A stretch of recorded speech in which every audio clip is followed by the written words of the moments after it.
Banso ba bozali kolanda ngai ezali nga bino mama Charlotte na dans esengo mingi ya kobeli malabanda kuna bino mokozi na ndo baleka na kopambola bino matondo ebele merci ebele danke chez en tout cas thank you merci na bino nyonso to merci na ba commentaire na ba encouragement na bolingo na vers mama Charlotte na ba prière na bino bobo salangate na ba prière na bino zamba pambola bino.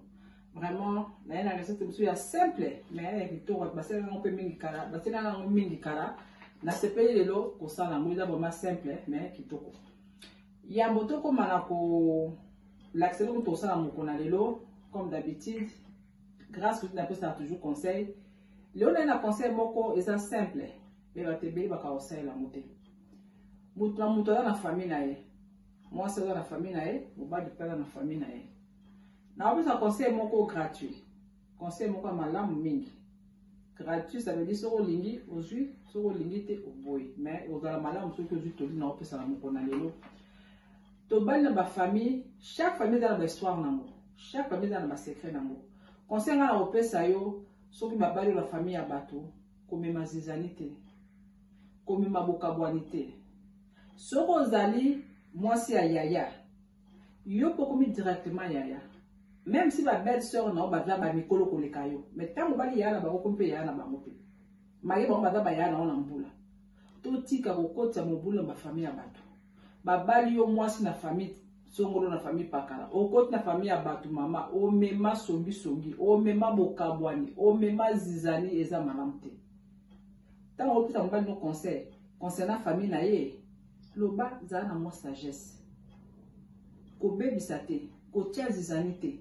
Okuta mobala na conflit bandeko na yo ko to tesusu pétrole susu essence pour monter pela makasi te mama bomote mama ya malamu asangisaka ata mobala na ndako boso la ke yo na bino ba na couple na bino na liki susu bangote yo tiara mai moto ebomana ko pedisa te ko tia pétrole te be tia mai tia zelo moto ebomana te papa boye te papa to bongisa ko papa to kende kaka papa ata mo sabana na ngate papa kuta bana na papa ko sala nga boye te ozo boma moto.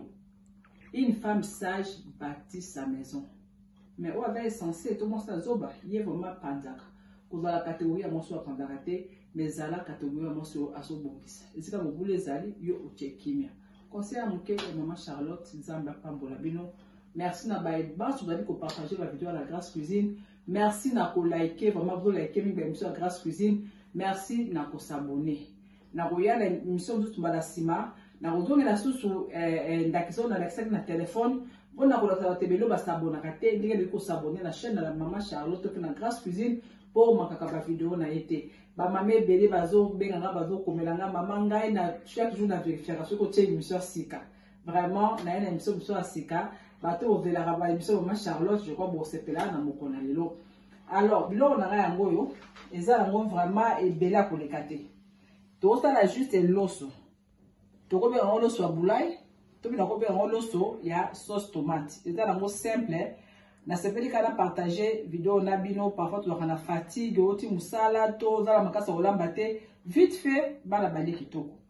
Alors pour on ça loso na so na mokona lelo, na posa juste à loso na nga ngoyo, je connais de sa kombi. Yango na tiawa riz parfumé, yango na ça na recette na mokona lelo. Loso na nga ngoyo. Pona sala loso ya boulay to pe loso na nga sauce tomate.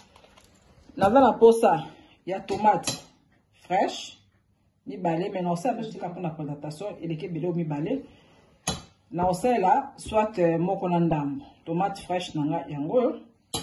Là la posa, il y a tomate concentrée. La question il y a maman c'est la tomate concentrée té. Na celle là ngo na darama, na celle là ngo mingi té pour na ma fan nango té. Mais dans la recette na celle là tomate concentrée, tu as lelo non celle la tomate zali concentrée. Alors dans la posa, il y a ail. Dans la posa, il y a ail. Papa m'a dit je crois ceux qui sont au Canada et aux États-Unis. Après, il conseille pour l'ail. Il y a ail, c'est vraiment très important pour la santé. Papa, message, non, il y a un commis dans les ici. Tout ça, ail, ail, c'est très bien. Donc, on a pour la plaisir, la biso, pour payer la santé, ça la malade. Donc, parmi nous, ça, santé malade, ail, c'est un kati. Vraiment, nous avons ail. Maman peut maman peut venir commander l'angai, maman peut commander l'angai cette semaine passée je crois, na baki na osala émission moko na taka ba ingrédients nga na sailaka bo mona ke ai a ozanga te donc ai na nga yango na kosalela peut-être mbuma mibale to misato ya ai mais so liaka ai mingi eza bien pour la santé ai na nga yango na kosalela litungulu na nga yango na belle litungulu etezaka toujours kitoko yango litungulu na ngai na kosalela jeune oignon to pe ndembi so na kokoloba yango naza nango mposa mpona sala na recette ya mokolo na lelo na poivre blanc naza na noix de muscade na kotia tangawizi ya muke vraiment ebete yoka na kutu te mais kotia tangawizi muke yango mpe eza très bien pour la santé. Alors lelo asaleli sel de mer te sel de mer na ngai yango oyo encore bokosala te bokotala ba cuisine na bino sel de mer na ngai yango lelo nasaleli yango te lokola ata na posa mwa saveur ezala makasi nasaleli ezali bouillon na ngai na posa mungo nasalela bouillon juste mpona kotia moke na loso et puis naza na posa ya l'huile na osala loso ya boulai donc ça veut dire que l'huile ekosalama ebele mais nga sikoyo na ndenge nalingi l'huile ebele te en tout cas na kodimine vraiment na kotia l'huile ebele te mama Charlotte aomuta kisangani mobali na nga aomuta bandundu donc na kisangani nitikoya mipondu donc wali na sombe fo mama mafuta vraiment elengi ya loso na pondu olio na maboko mais mobali na nga alinga mafuta te donc tobundaki ma na début ya mariage na tutuka mafuta vraiment naesake merci parce que aidanga vraiment na minimiser mafuta donc conseil on appelle ça longa mon asela yango na ndawo leba mafuta ebele loso mafuta produit mafuta desu mafuta ebina mais de loso bibo za mafuta ebena kokolia mote na mo ndie mafuta ezo matanga awa to pe na opesa yo mafuta ebele eza vraiment malamu te mafuta ebongisa biloko to contre ebebisa biloko donc to lia malamu to dîner ba mafuta mungwa ba biloko to zanga zanga tina lezo pesa to pour na santé eza vraiment kitoko mingi te yo po santi ko labi kitoko fu mafuta ele kana biloko no eza bon te mama vraiment nga na sepela mingi mbali na nga edanga pona ko dîner mafuta ile masoro mi biloko no ba ya mafuta batakisanga mafuta na pondo zuma abandi ko longola nga to ko pemela libo liango te donc ça peut que denga ina améliorer vraiment wala ba biloko gunde mais so mafuta eleki eza kitoko mingi te donc on peut na pesa mama sala makasi doser mafuta donc osala mafuta mais ape ya ebele koleka te eke déranger moi eza makasi chaleur ezala mafuta donc ça va pas.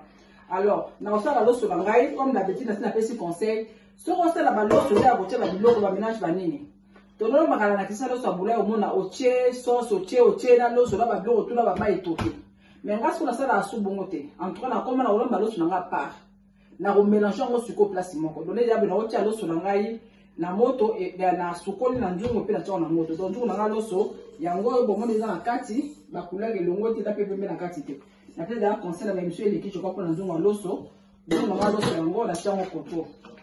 Alors tant na ko tia loso na moto juste na ozwa 10 minutes na bongisa biloko to ezali na tout ail tomate na ciboulette pe jaune oignon na nga ensemble na moi itanga osu mke pour na kokalinga sauce na nga vala tia loso na kati. Alors, na kosala mélange nanga awa. Donc, nzungu oyo ezotekama na IKEA. Eza vraiment facile ya kosalela. Donc, eza pe bien pour mélanger ba resta na loso, kokalinga nango pe ba crevette, okosala ngo ba pâte, okosala ngo biloko ebele.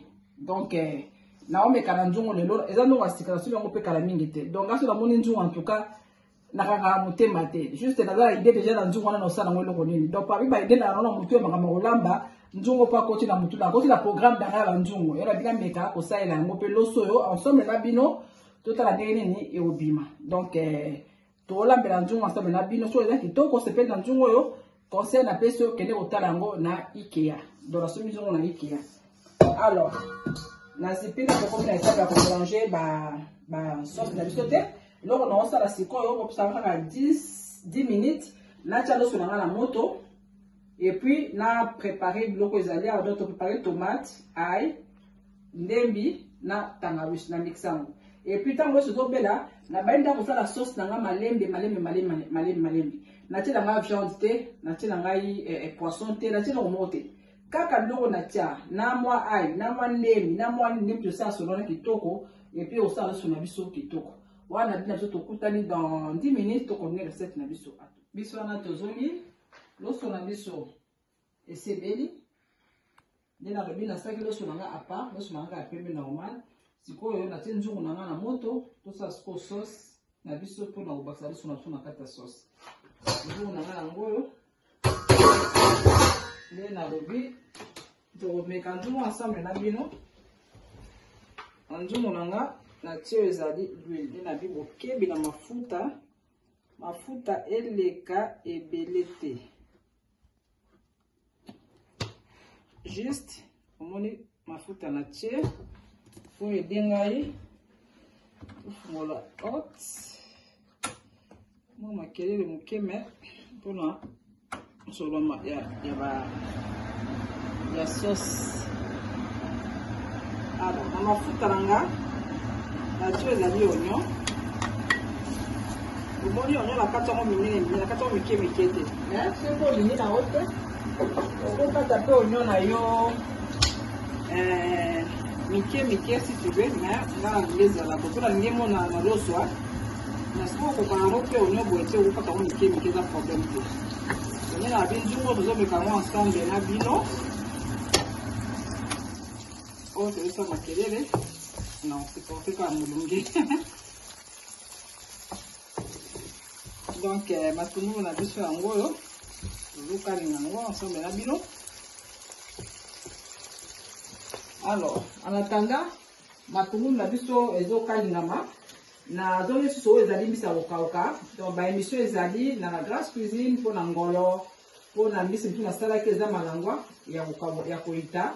Soki olingi mbisi na yo contacte la Grasse Cuisine.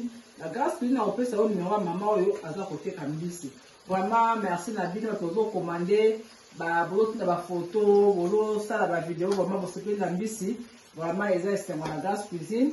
Donc beaucoup bana kosabone, beaucoup bana kolike, surtout beaucoup bana kopartager ma vidéo. Ils sont tellement batebele. Alors maman moi akomelaki nga maman moi dans la raison. Donc hier mission na sali fois passé zei un chute olobela o ezali zei. Vraiment la linga na yebite bon mela ko aider biso. Na soyez les différences eza clair. Toza na soyez balobaka lolenda na shombo. Shombo elakisi nzei.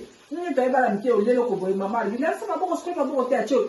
So la zei, qu'est-ce que maboko? Zei yango wana. Mais batebele to donc ba to confondre na zei ya solo zei na moselu disons. Siko na te la mika lo ba maka moselu.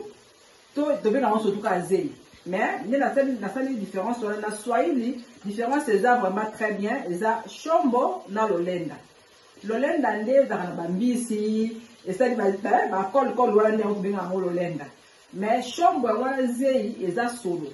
Donc je sais pas vous aider plus vraiment. Mais maman mo komela ki ngo lobi maman okomi zei. Donc ya zei te eza muselu. Donc maman on a la raison la répondre que oui maman on a la raison parce que ça muselu eza zeite zeza no na lobi solo mutabeke ko solo maboko malamu te bo katoto ba la miki o mona maman lobi na okende ko solo maboko na savon maboko leta solo zei nde yango wana. Donc bo meka ko limbo so dabi lingana malamu bo meka ko limbo la biso mais maman na ki na raison na komena ki déjà maman na biso mbote nzamba pambola yo. Donc tozoko ba ko kalinga oyo ezali matungulu na biso po matungulu ekalinga bien parce que tokotia ngo mai te donc soki okalingi matungulu bien te etikali mwa mobesu eza bien te yango mana ovele matungulu boma ekalinga bien ekauka après na kotia oyo ezali tomate na ngai et puis tocontinue oyo ezali recette na biso. Donc en attendant na nosusu mo 5 minutes leta matungulu na ngai ekauka vraiment. Et puis là, il faut la haute faire ça, absolument qu'elle est la vie naturelle. Si on a deux zones, on a ma tomate, on a mis dans le mélange, il y a tomate, moi, tabarousse, moqué, ciboulette, na ail.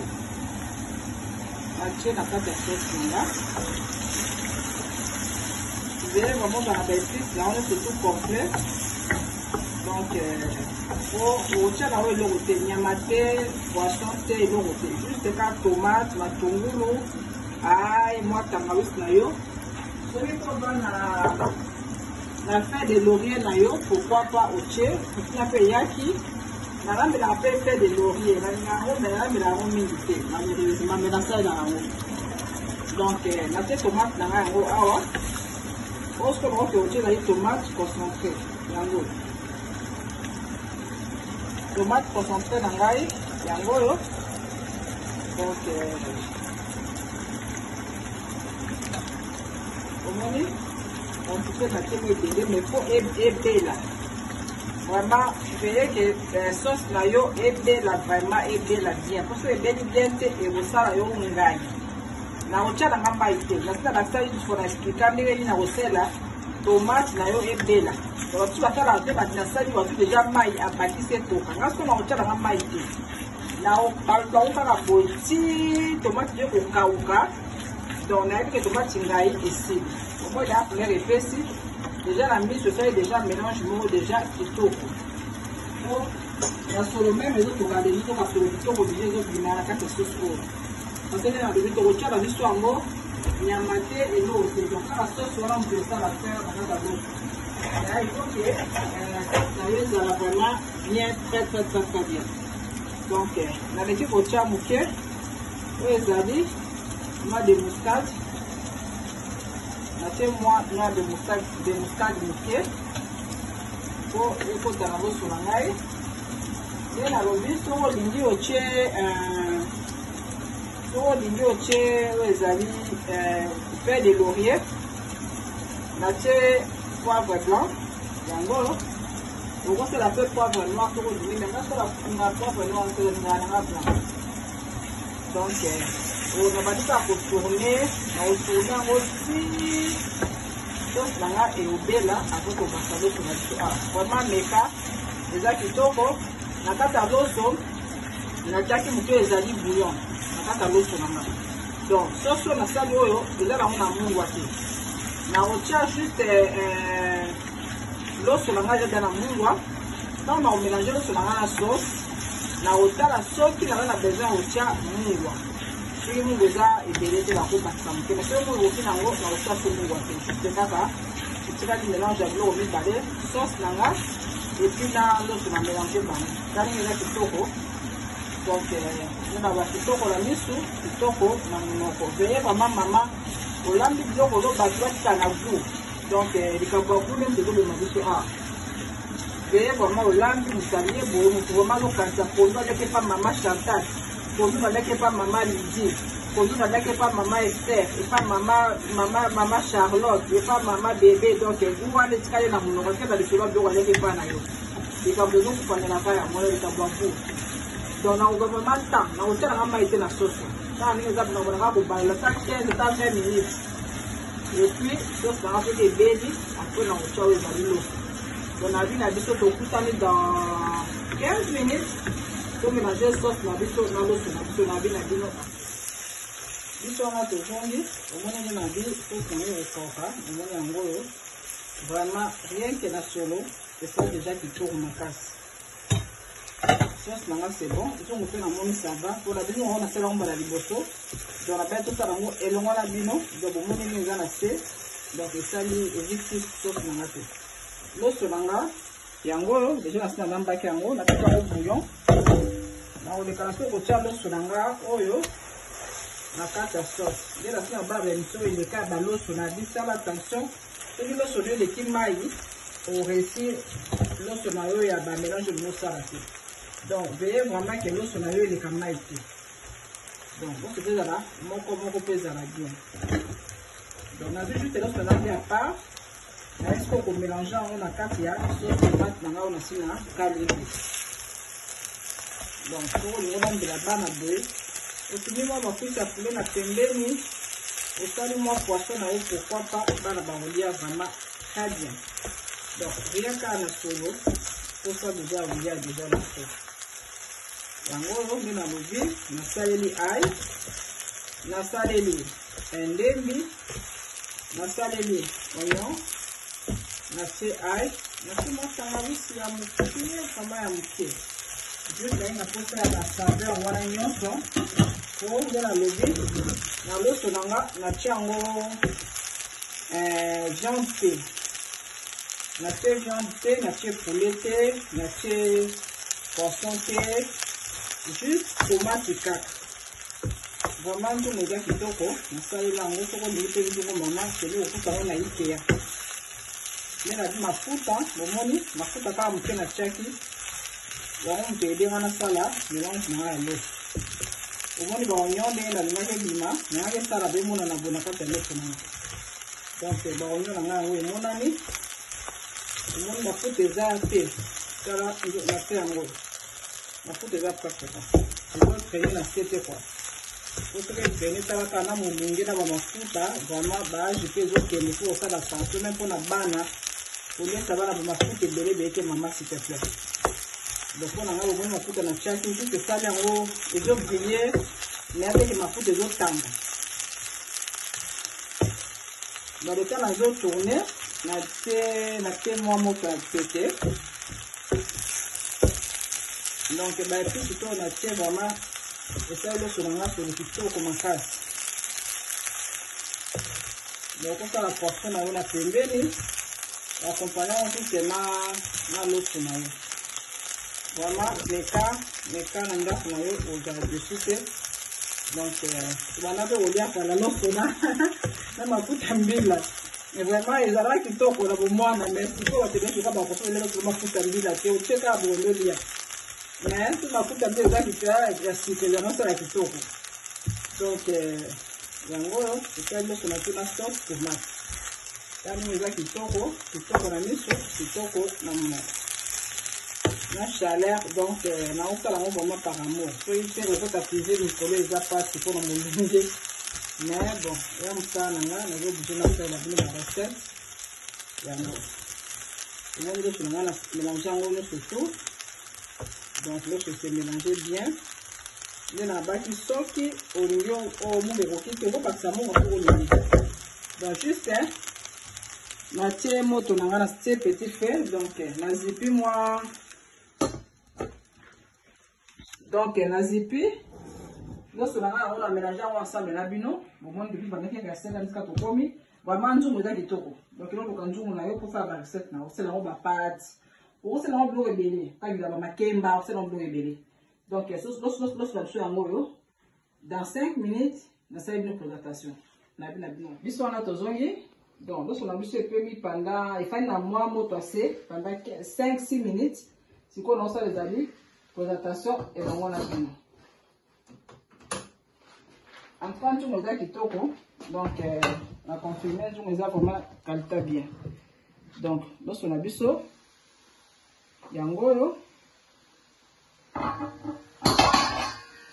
bomone bimiza kaka loso matungulu tomate concentré tomate fraîche ail tangawisi muke na ndembi donc de saler loso kitoko boy bien abi soki on a baloso de maman comment bo il faut lorsqu'on avait bien la nan moko à part au mélanger pour ce au bénissement ce moko te au récit de ce boité tout ça la ezali présentation et l'on a bien ça n'a vous servir maman bobo sanate vraiment bozo komelanga et bosombi banzungu bongisi ba cuisine vraiment chapeau na ba maman nyonso ko bazo bongisa la cuisine na bango ezaka pour na plaisir na yo maman pour na bonheur na yo ko na cuisine boye pour ça olambe yembala moko donc lorsqu'on a biso yango simple mais kitoko na bi osali poulet na yo osali viande na yo osali poisson na yo accompagnant na loso na yo boye vraiment rien à dire donc lorsqu'on a biso yango na osenga cameraman vraiment a zoomer loso na nga zoomer yango pour